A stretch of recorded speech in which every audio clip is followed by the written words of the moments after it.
ছেলে 3 নম্বর শ্রেণীর ছেলেগুলো এভাবে খঞ্জর মারতে মারতে রাস্তাতে চলে যাচ্ছেন, এদের কাউকে আপনি মানুষ মনে করছেন? এর বাপ নাই, এর মা নাই, এর জাতির কোনো বুঝার ক্ষমতা নাই, এরাকে নিজেকে মুসলমান মনে করে না? আল্লাহ নবী বললেন লাইসা মিন্না মান জারাবা খুদুদার ওয়া সাক্কাল জুয়ুবা ওয়া দাওয়াবি দাওয়া জাহিলিয়া।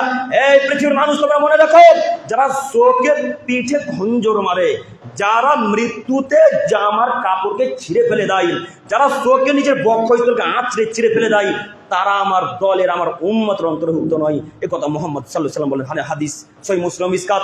বলেন এই হাদিসকে কি করবেন? এই হাদিসটি নতুন ওসমানপুরের মাটিতে কবর দিবেন নাকি?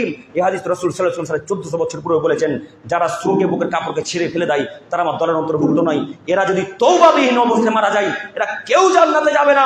এই 3 নম্বর শ্রেণীর ছেলেগুলো যারা লাঠি চাপ করেছে পিঠে এবং পিঠে খঞ্জর মেরেছে, বুকের কাপড়কে ছিঁড়ে ফেলে দিয়েছে, এরা যদি তওবাবিহীন অবস্থায় মারা যায়, এরা কেউ জান্নাতে যাবে না। যদি জান্নাতে চলে যায় তাহলে ইসলাম মিথ্যা ধর্ম, নাউজুবিল্লাহি মিন যালিক।